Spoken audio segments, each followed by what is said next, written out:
Monica Everett was a very special witch. Unlike others, she didn't need to say incantations to use magic. She had once defeated a legendary dragon all by herself. Even though she was incredibly powerful, Monica was extremely shy and had trouble talking to people. One day, she received a secret mission to enter a magic academy and protect the second prince without him knowing. It seemed impossible. How could someone so shy and nervous protect a prince and face such great danger? The story begins with a massive battle. A group of mages was trying to defend their land from a sudden dragon attack. Huge dragons flew in from all directions, and the mages quickly created a magic wall to protect themselves. This battle happened in the kingdom of Riddell in the land owned by Count Kerbeck. His territory had been attacked by dragons for years, so the people were used to fighting them. In fact, Count Kerbeck's family had a long history of fighting dragons. The mages tried hard to hit one of the dragons with powerful magic, but their attacks didn't work. They decided their best chance was to aim at the dragon's eye. If they could blind it, the dragon would fall, and they could cut off its head. The commander told everyone to stay strong and keep their positions no matter what. Suddenly, the ground began to shake violently. It felt like a huge earthquake or maybe something worse. Everything went silent. People looked around, frightened and confused. They wondered if this was the end or if something even more terrible was coming. Then they saw the cause of the shaking. A gigantic black dragon. It was more than 500 meters long, dark as night, and much larger than any dragon they had ever seen. The smaller dragons flew around it like tiny flies. If the small dragons were already too strong for humans, there was no chance they could fight this one. This black dragon had appeared only twice in history. Each time entire cities were destroyed. Meanwhile, in the royal palace, Count Kerbeck's daughter Isabella had been warned by her assistant that danger was near and they needed to leave quickly. But Isabella refused to escape. She said her father and the knights were out there fighting for the kingdom and she couldn't abandon her people. Even if she had to fight, she was determined to stay. At the same time, a hooded mage is seen walking through the rough mountains of the kingdom. A few months later, far away from the battlefield, Monica is in her small, messy home. Her assistant arrived, bringing a basket full of vegetables, carrots, tomatoes, and more. The room was cluttered with books and trash. The assistant gave her news. 3 months ago, dragons had attacked the eastern border. Many winged dragons had been seen near a village, and the worst part was that the legendary black dragon had led them. It seemed like one of the 7 sages had summoned the dragon, and no one knew who had done it or who had stopped the attack. Monica quietly gave her assistant a large amount of money as thanks for bringing food. The assistant was shocked by how much money she gave and asked what Monica did for a living. Monica nervously replied that she was a math teacher. Then the assistant mentioned that someone had come to see her. Monica immediately panicked. She didn't like meeting strangers and didn't want anyone to find out who she really was. She turned around and saw a man standing at the door. She slammed it shut out of panic, but he pushed it open and walked right in, acting like he owned the place. Though he was a bit annoying, he used magic to clean up the whole room in just a few seconds. The man was Louise, one of the 7 sages of Riddell, just like Monica. He was one of the kingdom's most powerful magic users. He sat down and looked at her. Monica was known as the Silent Witch. She was beautiful but very shy. She couldn't speak in front of crowds and often fainted from nervousness. When she was a student at the magic school, the Minerva Institute, she struggled in class because she couldn't say her spells out loud. Then she came up with a clever idea. If she couldn't speak spells, she would learn to use magic silently. This was something almost no one could do, but Monica made it work. From there, her skills quickly improved. Back in the present, Louise sighed and said she was still wasting her amazing talent. He asked his maid to set up a magic barrier around the room so no one could hear them. Then Louise explained why he had come. The king had given him a special task, to secretly protect the second prince. Monica was surprised, especially because Louise was known to support the first prince. Louise admitted that was true, but he explained that the king had personally given him this mission, and he didn't think it was his place to question the king's decision. He told her that Prince Felix, the second prince, was currently studying at Serendia Academy, a boarding school. Louise said it would be suspicious if he got close to the prince himself because everyone knew who he was, so he wanted Monica to go instead. He showed her a magical brooch that he had designed. It had many functions: a communication spell, a shield, and a tracking device. He had given one to the prince and wore one himself. That way they would be linked and he could offer help if anything happened. Monica was shocked and asked if this was considered spying. Louise calmly explained that he wasn't spying. He was protecting someone under royal orders. It was normal to keep watch over someone when their life was in danger. Then he shared more about the brooch. It had originally been a gift from the king to the prince, but it broke just 1 day after being given. Another sage named Chris had spent a full week crafting it without any rest, yet it was destroyed almost immediately. Louise had worked hard to build a new one, even spending time away from his beloved wife. Monica asked if the prince was safe, and Luis confirmed that he was, though the situation worried him. After learning that the brooch had broken by accident, Luis had rushed to the academy himself. The staff told him that nothing strange had happened. He looked directly at Monica and told her she needed to understand what he was saying. But Monica nervously replied that she didn't understand any of it. So Luis said it clearly. He wanted her to take his place and secretly protect the prince at the academy. Monica's eyes widened in fear. She said she couldn't do it, but Luis explained that she was ideal for the mission. He told her that she was quiet, unknown, and powerful. No one would suspect her. He said she was wise and kind, and that she would never do anything to harm the prince. Also, unlike him, she wasn't part of high society. She always kept her head down at formal events, and no one even knew what she looked like. That made her the perfect hidden guardian. He also reminded her of her rare talent, using magic without speaking. That power made her perfect for protecting someone in secret. Monica started crying. She really didn't want to do this, but Luis didn't let up. He reminded her that although she had joined the Seven Sages 2 years ago, she hadn't done much besides writing papers. Monica tried to defend herself by saying she had killed a dragon 3 months ago. Luis replied that he had killed 10 dragons in that same time. He told her to take his words seriously. She was one of the kingdom's greatest mages. There were things only she could do. Monica said she was just a reserve member of the sages, but Luis didn't care. The king had made him responsible for the prince's safety, and if Luis said she had to help, then she had no choice. Monica finally agreed, though unwillingly. Luis then shared his plan. A few years ago in Count Kerbeck's territory, there had been an orphan girl. The old countess had adopted her because she looked like her late husband. The girl had lived happily until the countess died. Then the count's daughter started treating her like a servant. When the daughter got accepted into Serendia Academy, she brought the orphan girl as her maid. Luis told Monica she would now pretend to be that maid and infiltrate the academy. Monica was shocked. She could hardly believe what she was being asked to do. That night, she sat quietly, trying to process everything. Her cat Nero tried to comfort her. Monica whispered that she couldn't protect the prince. Nero replied that she should refuse then. Monica said she couldn't say no. Luis would keep coming after her. Even his gloves couldn't hide the roughness of his knuckles, which scared her. Nero tried to lift her spirits by mentioning that the prince was probably handsome and that he liked books. Monica wondered if she had ever seen the king before, but admitted she always closed her eyes out of embarrassment at events. Nero sighed, questioning how she planned to protect someone she'd never even seen. The next day, Monica flew through the sky with Luis and his maid named Ren. They arrived at Luis's home, where his wife greeted them. She noticed that Monica looked pale and unwell. After resting, Monica felt a little better. However, suddenly, a girl laughed at her poor clothing. She mocked her name, saying she was part of the lowest class in the Kerbeck family. But then, she surprised them. She said she had been practicing how to speak like a mean girl, then proudly introduced herself as Isabella, daughter of Count Kerbeck. She thanked Monica for slaying the Black Dragon on behalf of her father and the villagers. Isabella remembered when the Black Dragon had attacked. They had been heading straight for the palace when a young boy rushed in to announce that a mage from the capital had defeated it. That mage had been Monica, the silent sorceress. She had defeated the dragon alone and vanished without a word. However, shortly after the Black Dragon was defeated, green dragons came to the city seeking revenge.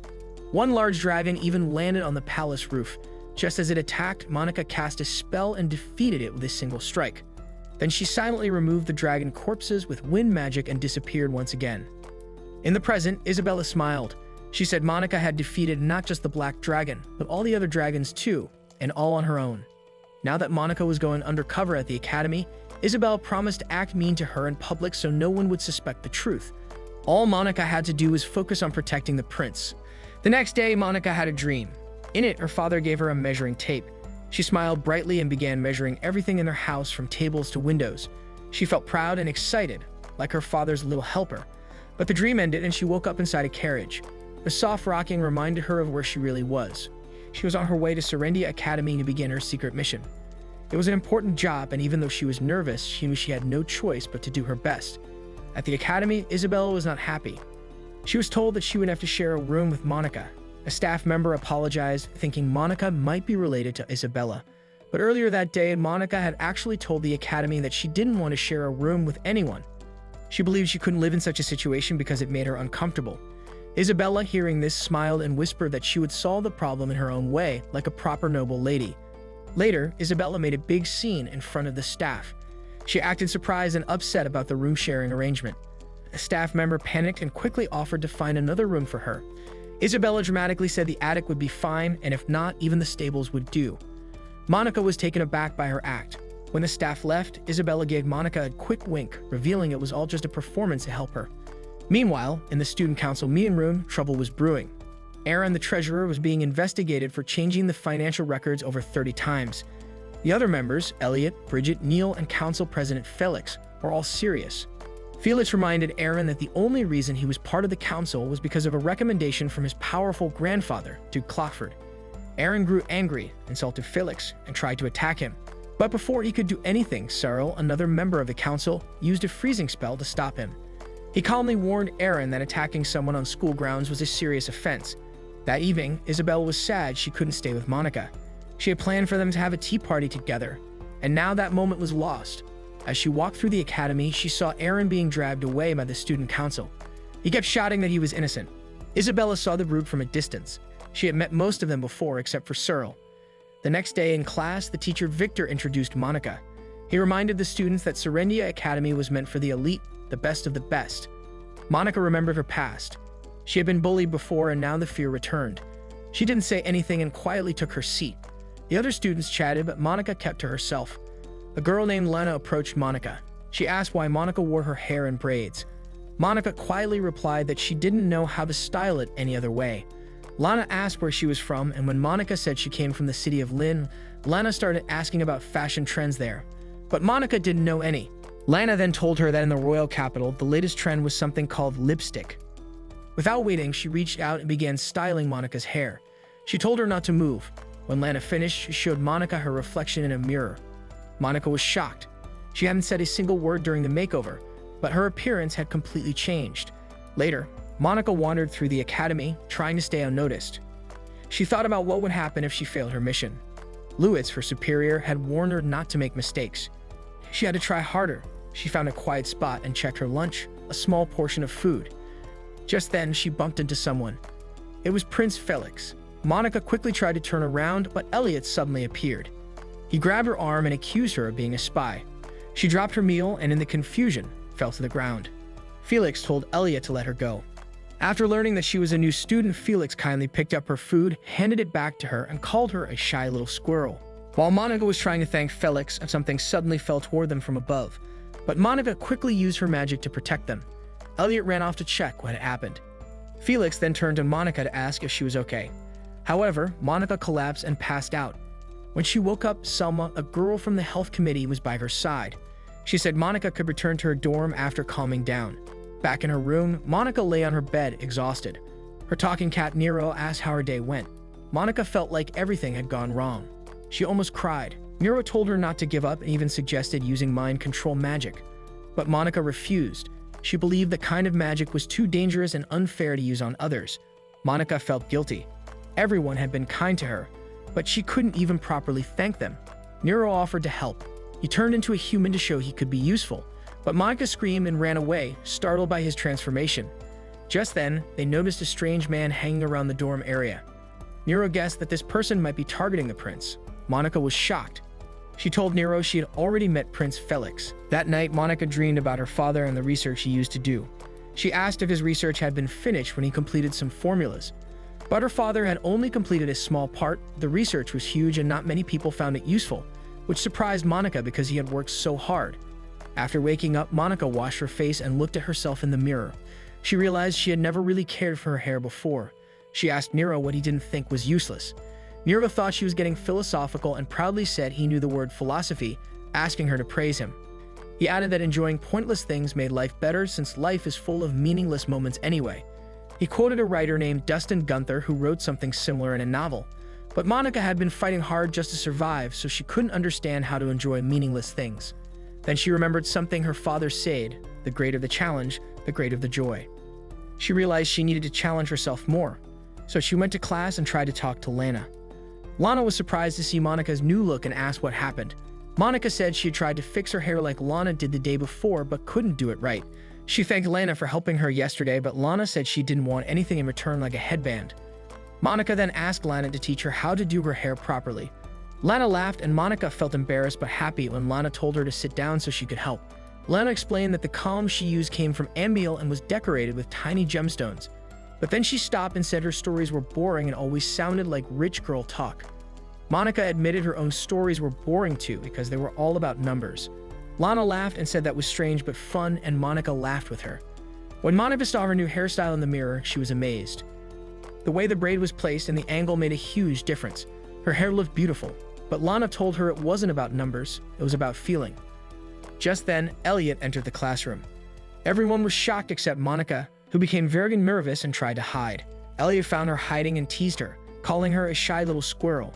Monica told him she was human and felt very embarrassed. Elliot told her to be quiet and follow him. He brought her to the student council office, where Felix apologized for calling her over so suddenly. He introduced himself as the president of the student council. Monica remembered Lewis once told her this wasn't a good way to meet people. She thanked Felix, which surprised him. He said he didn't think he had done anything worth thanking.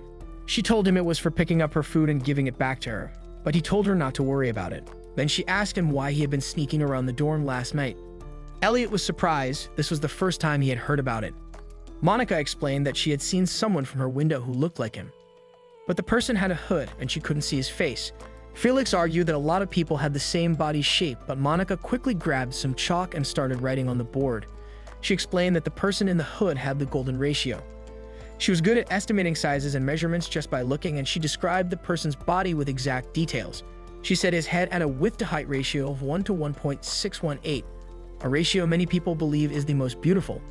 Even though the person was wearing clothes, Monica said she could tell where his navel was by the length of his legs. She also claimed that both Felix and the hooded person had the same upper to lower body proportions that matched the golden ratio. After talking so much, Monica suddenly realized she might have said too much and looked embarrassed. But Felix calmly confirmed that all her measurements were correct. As expected, she really was just a harmless little squirrel. Felix said that if Monica were really an assassin, she wouldn't have done nothing when they were alone or talked so openly like that. Monica brought up the flower pot incident, suggesting maybe it just fell by accident. Felix explained that Aaron had been locked in the dorm and would be expelled soon. There had also been another incident where a wooden board almost fell on Felix. Aaron hinted that he had helped, so they set a trap in the backyard to catch the real culprit. That's when Monica realized they suspected her of being the assassin. Elliot even asked her to confess, but Monica wasn't the one responsible. Elliot then asked her to help find the real attacker, and she had no choice but to accept. Afterwards, Monica cried while hugging Nero, her talking cat. Nero commented that it was a big problem. She was being mistaken for an assassin when she was supposed to be Felix's bodyguard. Monica sat on the floor crying, wishing she could return to her quiet mountain hut. She called herself a useless recluse. Nero, her small magical companion, agreed she was a bit hopeless, but gently patted her with his paws to comfort her. While cuddling her, he reminded her that she still needed to find out who was targeting the prince. As she looked at the broken flower pot from before, a thought struck her. Whoever threw it must have been on the top floor. Heading toward the stairs, Monica overheard some girls teasing Selma, saying that Aaron might be leaving school because of a sudden illness. Selma had been devoted to him, but now it seemed their engagement was going to be called off. Monica watched silently, but Lana spotted her and quickly pulled her away, pushing through the group of girls. Lana politely asked if they could pass, but one girl, Caroline Simmons, sneered at them. She claimed Lana should have greeted her first because her family was more prestigious. Lana calmly asked her to move again, this time making a slight joke comparing Caroline's large figure to a cow that couldn't move out of the way. Enraged, Caroline shoved Lana, who accidentally bumped into Monica, causing her to fall backward down the stairs. Time seemed as slow as Monica fell. She thought about using magic to stop herself but worried it would draw attention. She noticed the slope of the stairs and got an idea. If she used a protective barrier to flatten the steps, she could slide down instead of crash. She activated the spell and zoomed down, screaming all the way, until she crashed into someone. It was Cyril. He asked if she was okay, and though she kept apologizing, he gently checked her forehead and noted it was a bit red. Monica was surprised he wasn't angry. His cold fingertips made her wonder if he was unknowingly releasing mana. Just then, Lana came running down, worried about Monica. When Cyril asked what happened, Caroline lied and said Lana had pushed Monica as a joke. Lana argued back, explaining that Caroline had shoved her, but Caroline mocked her, calling her nouveau riche and expecting Cyril to take her side. Monica looked at Cyril nervously, realizing this was how the aristocratic world worked. If someone powerful said you were in the wrong, that became the truth, no matter what actually happened. Trembling, Monica spoke up. She said she had simply slipped and no one was to blame. Lana tried to say more, but Monica ran off before she could. She rushed to the music room where a girl was playing piano. The girl told her to come back later, but Monica said she'd left something on the balcony. Outside, she found 3 flower pots and 1 empty one. Standing on the empty pot, she looked over the edge and confirmed this was where the thrown flower pot had come from. Her gloves were now dirty, which made her sad. She only had one pair. But suddenly, something clicked. She asked the girl if she had a key to the music room. The girl said she needed to submit a request at the faculty room. Monica thanked her and left. Meanwhile, in the student council office, Elliot was complaining to Felix. He said Monica wasn't even close to being an aristocrat, but admitted she was better suited to investigate than they were. Felix didn't want Duke Clockford to get involved even if people called him the Duke's lapdog. He wanted to prove he could handle this on his own. Just then, Monica entered, saying she knew who the real culprit was. Elsewhere, Selma was being teased again by girls pretending to be her friends. Even though they made her feel small, Selma told herself that as long as she had friends, she wasn't Selma who had nothing. Later, she was summoned to the student council office. Felix explained that Monica had identified her as the one behind the recent attacks. Monica began to explain how she figured it out, excitedly talking about the speed and angle of the flower pot's fall. Felix stopped her from rambling and asked her to just share the important details. Monica said the flower pot had been dropped from the 4th floor and she had checked who used the music room at that time. Before she could finish, Selma interrupted, nervously claiming she had only gone up there to water the plants. Monica then pointed out that Selma and she were the same height, and that Selma would have needed a stool to look over the railing. Monica had used the empty flower pot to do just that. She also noted that Selma was wearing gloves now, but earlier in the infirmary she wasn't. That meant the gloves had gotten dirty when she moved the pot. Selma tried to deny it, but Monica had found a pair of dirty gloves in the trash with Selma's initials. Selma panicked, screamed, and admitted everything, including her tampering with the student council budget. She begged Felix to forgive Aaron, saying he had been manipulated by her. Selma didn't want to lose him. He was all she had left. After Selma left, Monica asked what would happen to her. Felix replied that technically her family deserved the death penalty because it had been a royal assassination attempt. This terrified Monica, but Felix said it would be better for Selma to withdraw from school quietly. He had been moved by her willingness to give up everything for someone she cared about. With the case resolved, Monica's eyes lit up when she saw the accounting records on the table. She quickly pointed out that 3 numbers didn't add up. Felix was amazed. She could read accounting records. He asked her to help him check the books. Monica was thrilled. She hadn't been around numbers in so long. So Felix appointed her as the new student council treasurer. Shocked, Monica fell over in disbelief. That night, she was still overwhelmed. Nira tried to comfort her again, but she sobbed about suddenly becoming the student council treasurer. Nira reminded her this could help her do her job better. Earlier, Elliot had questioned why Felix picked that squirrel girl, but Felix explained that Monica had reviewed 5 years of financial records in just a few hours. When asked what she thought, Monica said the money was managed carelessly. Cyril, offended, scolded her for being disrespectful, but Monica shrank back, just wanting to go home. That night, Cyril reviewed the records and begrudgingly admitted they were perfect. He noticed her handwriting and felt a strange familiarity. As he left, he suddenly felt a sharp pain in his head, and his eyes glowed red, just like Selma's had. It was as if he had lost control of himself. The next day, Isabella made a scene, loudly criticizing Monica in public for joining the student council. She even pretended to throw a pillow dramatically, showing off her acting skills. But when Monica pointed out that she had broken all the old teacups, Isabella and her maid Agatha revealed a new set and said the broken ones were chipped anyway. Isabella then congratulated Monica on becoming treasurer and complimented her new hairstyle. She asked Agatha to give her the same one, but Agatha reminded her that villainesses couldn't copy the heroine's look, though she promised to do matching styles over the holidays. Back in class, Monica's classmates couldn't believe a country girl like her had joined the student council. Lana confronted her but then apologized for provoking Caroline the day before. She also offered to fix Monica's hair, which made Monica smile. Later, in the council room, Prince Felix asked Cyril to train Monica since he used to be treasurer. Monica wished someone closer to her age could do it, but Felix insisted. Cyril explained that being treasurer was busy work and warned her not to miss any important details. When she sneezed from the cold, he gave her a scarf. She realized again that he was leaking mana unconsciously. She also noticed the financial records and apologized, worried she had caused him extra work, but Cyril said it needed to be done anyway. He told her to stop being so timid and be proud. Her work was flawless. Still, Monica couldn't feel proud. She remembered a boy from her past who thought she looked down on him. Cyril then said he hated the word can't. He told her that he'd already investigated the staircase incident and now knew the truth. Caroline Simmons would be punished and had to write a formal apology. He admitted Monica had been very hard to read, but he eventually figured it out. Monica wondered if all nobles were like him. Cyril told her to speak louder. When she nervously stuttered, I'm sorry, he scolded her for adding dramatic staccato to her words, turning it into a funny moment. That evening, Cyril went to deliver the records to Professor Thornley, but as he walked, he found himself thinking more and more about his teacher, and his eyes started to glow red, just like Aaron's. That night, Monica and Nero were relaxing when a bird suddenly flew into their room. But it wasn't an ordinary bird. It transformed into Wren, the messenger. She brought an urgent message from Louise announcing that he was going to be a father. Nero rolled his eyes. Of all the things he didn't want to hear, this was definitely one of them. Wren insisted the news was important, but Nero completely disagreed. Then Wren handed Monica a letter. Louise had written that since Monica wasn't great at giving verbal reports, she should send him updates in writing instead. Suddenly, Wren sensed a huge surge of ice mana coming from behind the boys' dormitory. Concerned and curious, they rushed outside to investigate. Meanwhile, Cyril was stumbling through the forest.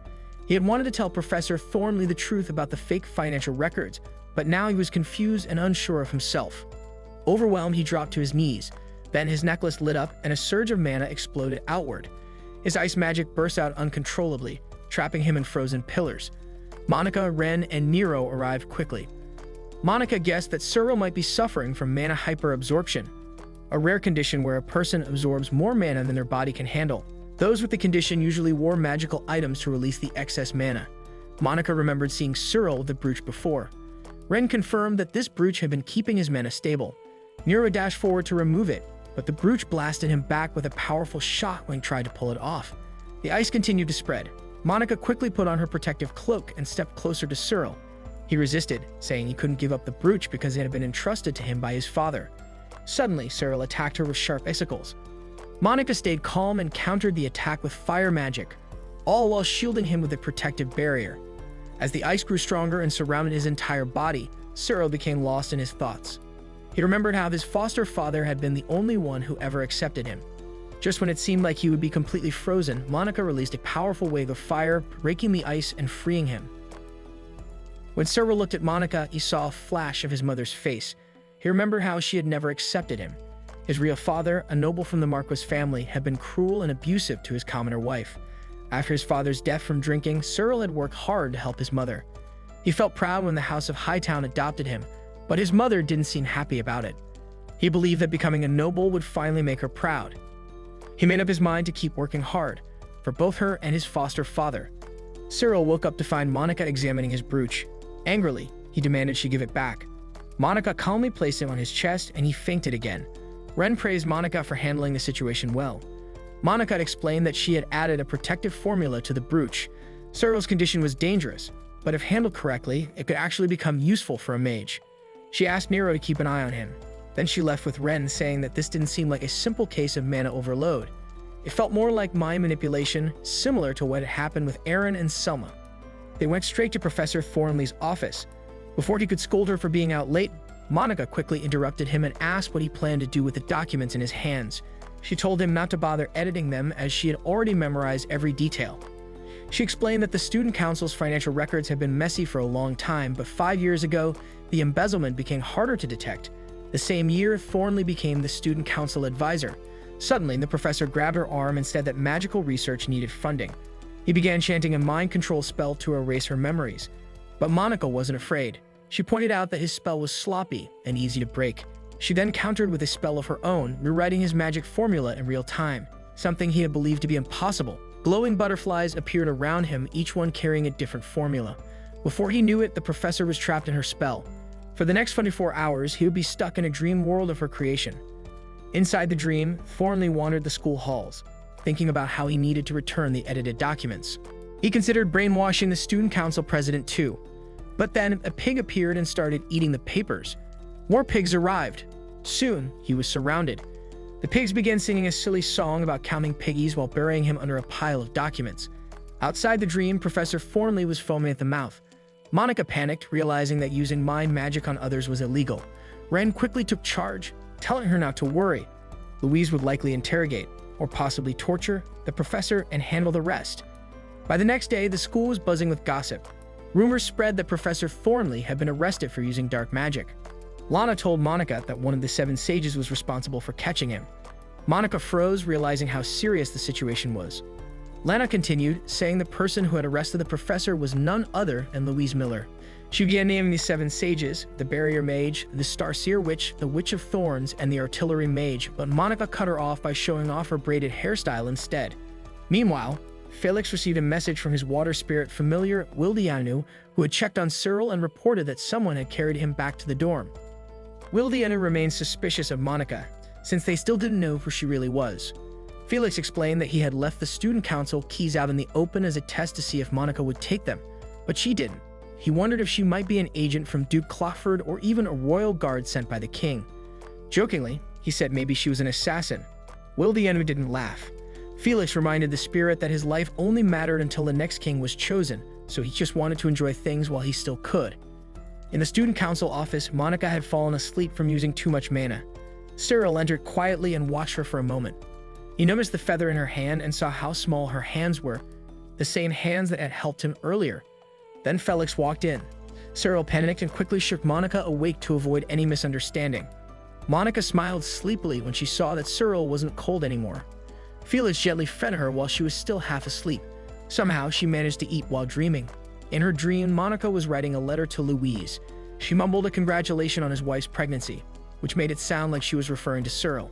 Felix joked, asking whose baby it was and saying that someone better take responsibility. Cyril turned bright red, flustered, and confused. Later, Louise received Monica's letter. She congratulated him and mentioned that she had become the student council treasurer. He was impressed that she was the first to congratulate him and surprised to learn she had joined the council. Ren asked Louise why he had chosen Monica to protect the second prince. Louise avoided the question and instead asked what she thought of him. Ren commented that it seemed like he was taking out his frustration on Monica, especially after the prince had ruined the magic barrier he had worked on all night. When asked for her honest opinion, Ren admitted she had heard Louise was a troubled man who liked picking on weak people. Louise corrected her, saying he preferred picking on the strong. It was more fun. Ren guessed that Monica believed she became one of the 7 sages only because she had no other choice. Louise agreed and remembered her interview, where she had gotten so nervous that she hyperventilated, passed out, and her eyes rolled back. Still, he believed she was a true monster, in a good way. When Ren asked if Monica was stronger than him, Louise only smiled and replied that it was hard to say. He knew the king was watching Prince Felix closely. The prince was popular with nobles and backed by the powerful Duke Clockford. Everyone saw him as the next king. But to Louise, Felix was still a mystery, someone too clever to defeat with tricks. That's why Louise enjoyed challenging him. Ren fully believed now that her master was a troubled man who liked bullying the strong. Back in the student council office, Elliot complained about having to clean up after Thornley's mess.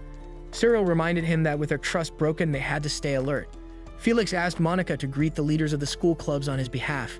Monica froze, thinking it was an impossible task. Cyril offered to go with her. Everyone was surprised, but he said Monica deserved to be introduced as the new treasurer. Monica nervously forced herself to speak, stating she would do her best. And so she and Cyril went off to greet the club leaders. A few days later, the peace of the town was suddenly shattered by screams. Chaos spread quickly as people ran in fear. A monster had appeared, an earth dragon. Monica immediately used her magic to identify the creature. Nero groaned in frustration, complaining that he had only come for food and didn't want to deal with a dragon. Just then, Glenn Dudley rushed forward and hurled a fireball at the beast. The attack hit, but it had no effect. As Glenn soared into the air, Nero asked why he wasn't striking from above. Monica had explained that casting 2 spells at the same time was very difficult. Because she could manage it, Nero assumed all mages could do the same. While Glenn focused on chanting again, Monica used her own magic. His spell filled the area with smoke, giving her cover to launch a hidden attack that finished the dragon off.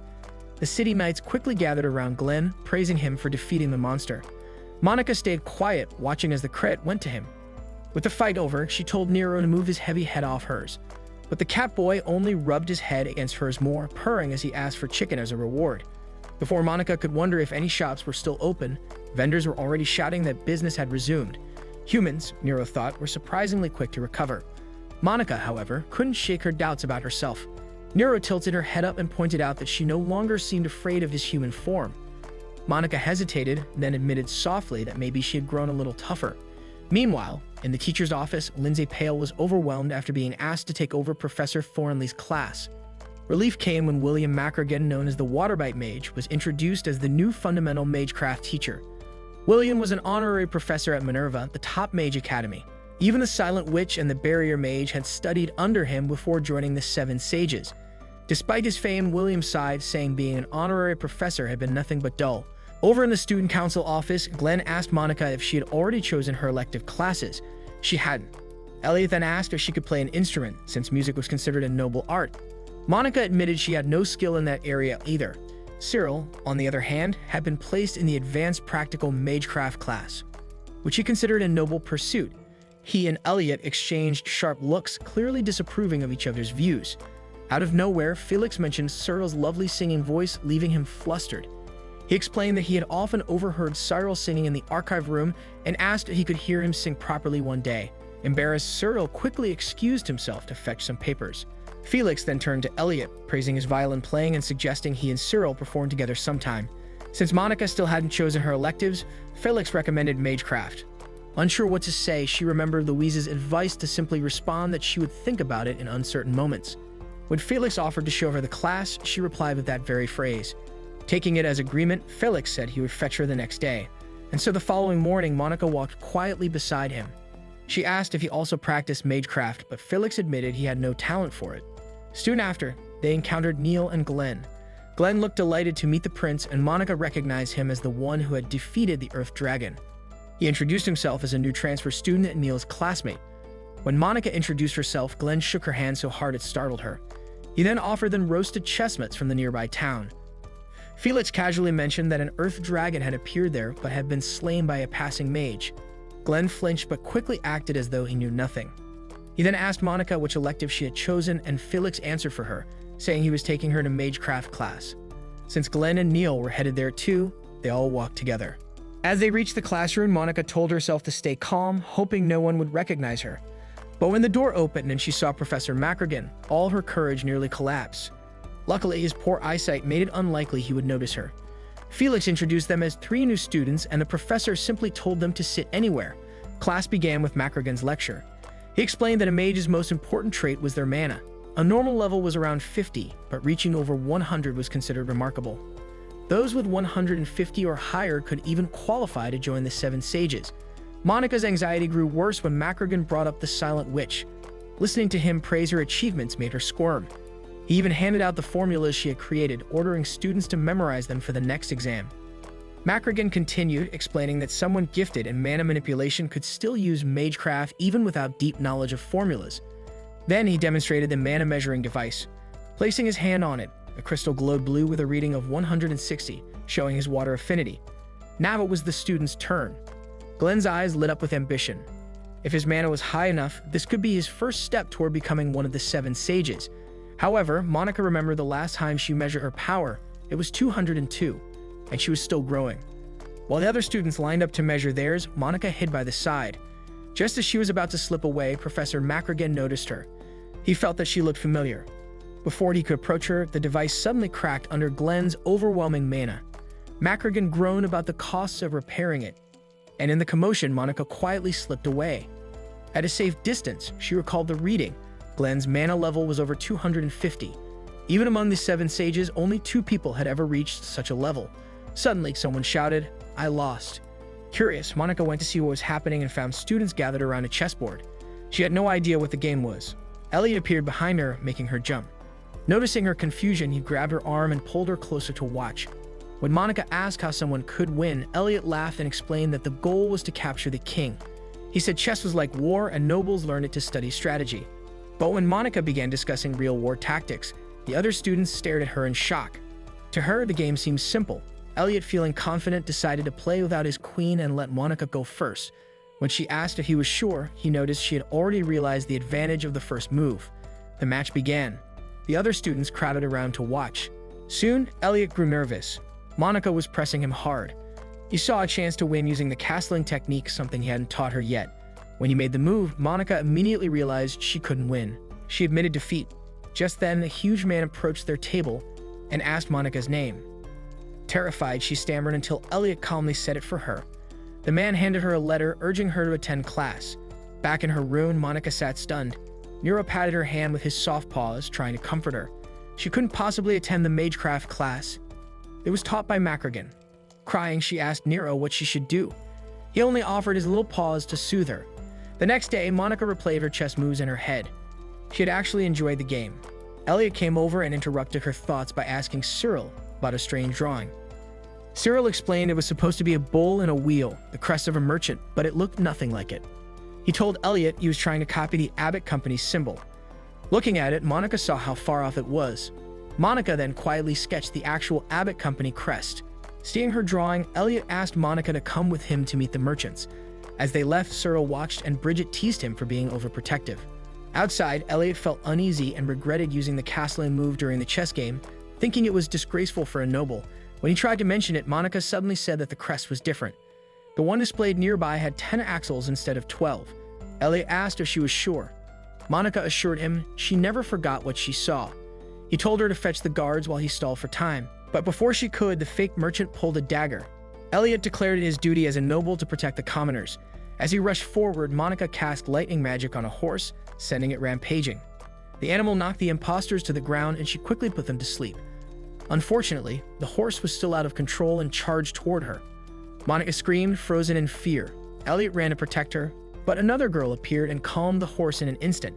Afterward, Elliot secured the imposters and went to call the guards. Monica thanked the girl, who introduced herself as Casey Grove. Casey gently encouraged Monica to pet the horse. While stroking its mane, Monica apologized for hurting it earlier. When Monica spoke too formally, Casey laughed and told her to be casual. Casey explained that back in her hometown, she often loaded animals onto wagons, just like an old man Sam's pig song. She doubted Monica knew it, but Monica surprised her by humming the rhythm. Suddenly, Casey pulled her toward a wagon, pointing to the golden sunset overhead.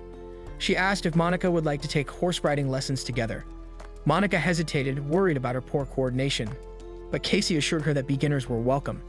Jokingly, she said she'd be his second teacher if Monica joined now. Encouraged, Monica admitted she wanted to try. Casey gladly agreed to teach her. Later, back in her room, Monica had fallen asleep at her desk.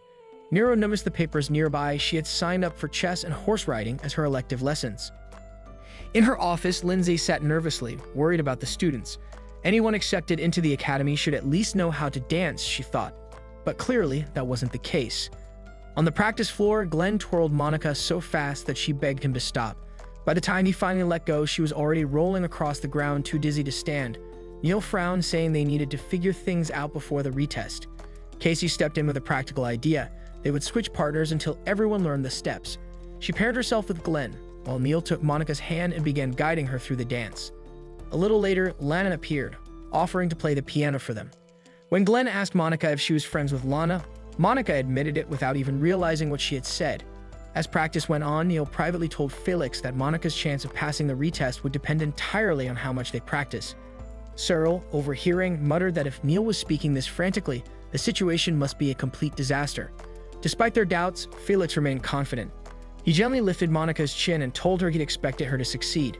Nervous and flustered, she started calculating the dance tempo in her head, only for Cyril to sigh and remind her to stop thinking so much and just move her body.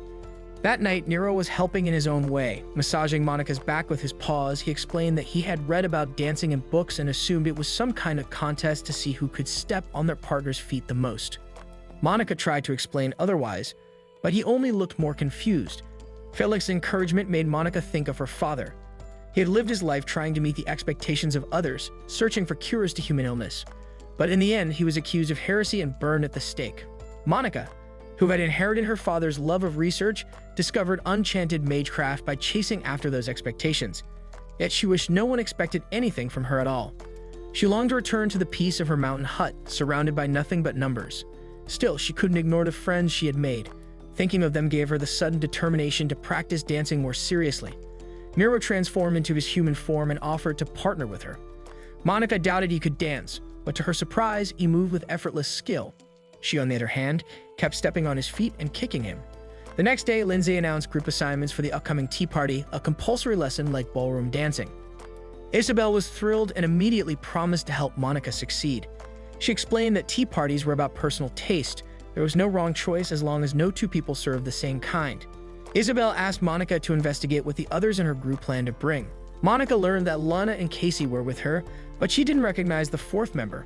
Isabel promised to prepare the perfect tea for Monica and even gave her lessons on how a proper noble lady should behave, though Monica doubted she could act that way. Later, Casey joined Monica. She suggested that since most students had servants prepare their tea, they should instead brew their own together.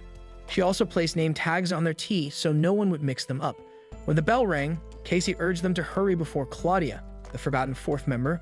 Casey described her as a genius nicknamed the Walking Library. At the table, Claudia sat stiffly and greeted them with a robotic, "Enjoy your tea." She wasn't anything like the villainous noblewoman Isabel had described. When Lana tried to make small talk, Claudia cut her off with sharp remarks, criticizing her tea as too strong for a proper start. She claimed such tea might suit noble ladies, but here it was inappropriate, almost insulting. Lana grew frustrated and snapped back, but Claudia only smirked, asking if she was really worth wasting breath on. Turning to Monica, she suddenly mentioned the silent witch. Claudia praised her as a wise person who knew the value of silence. Monica panicked inside. If only Claudia knew the truth. She told herself she was just an introverted loner, not some great sage. When Claudia noted that Monica's name resembled the silent witches, she asked if Monica stayed silent because she refused to waste words on fools. Thinking Claudia had discovered her identity, Monica scurried off to make her tea. But when she reached the counter, she found her tea leaves had been thrown away. Casey walked in and quickly noticed. When Monica admitted she had no spares, Casey offered to share her own, insisting it was fine if they presented the same kind. What mattered most was enjoying the tea together. Still, Monica fled, unable to accept the idea. A little later, she returned wobbling with a tray, not of tea, but of coffee. Since she was serving last, she reasoned the strong taste wouldn't matter. Casey and Lana loved it, especially after Monica had explained she brewed it with her special pot to avoid bitterness. Claudia, however, coldly argued that serving anything other than tea at a tea party was improper. Monica ignored her, explaining she only wanted to share something she loved with her friends. Lana, touched by her sincerity, teared up and drank her cup of coffee in one gulp. With that, the tea party ended. Monica had passed, though she still had to face the dreaded dance retest. When the day came, Monica froze at the sight of Felix and Cyril waiting inside the practice hall. Felix reassured her that he wouldn't burden her with impossible expectations. Cyril, however, muttered that Felix hadn't invited him and that he had come simply to keep an eye on her. To break the tension, Cyril stepped forward, bowed dramatically, and offered his hand. "May I have this dance, my lady?" he said with uncharacteristic grace. Monica, blushing, allowed him to lead. To her surprise, she somehow knew where to step. This wasn't the awkward Cyril she was used to, but the precise rhythm of his body reassured her it was still him. Afterward, Cyril yelled at Glenn, telling him this was how a man should lead in ballroom dance. Felix chuckled and encouraged Glenn to learn from Cyril. Then, with a confident smile, he invited Monica to dance. She fumbled nervously, so Felix smoothly caught her by the waist. As they moved together, he told her not to overthink the steps, but simply talk with him. Looking into her eyes, he noticed the faint tint of green like sunlight filtering through a forest canopy. Monica spoke about the hair comb Lana had chosen for her, and Felix was enchanted by her happiness. She, on the other hand, was distracted by his emerald brooch, wondering if it could serve as a reflective barrier. By the time she finished her calculations, the dance was already over. Casey clapped, praising Monica for truly dancing in the second half. But Monica admitted she hadn't realized she was dancing at all. Her mind had been elsewhere. When Felix asked if she found conversation with him unnecessary, she grew flustered and claimed his brooch had helped her dance well. Cyril scolded her to properly thank the prince, but Felix only laughed. If you enjoyed the video and want more of it, please support the channel by leaving a like and subscribe. Let's help us reach a current goal of 10K subscribers.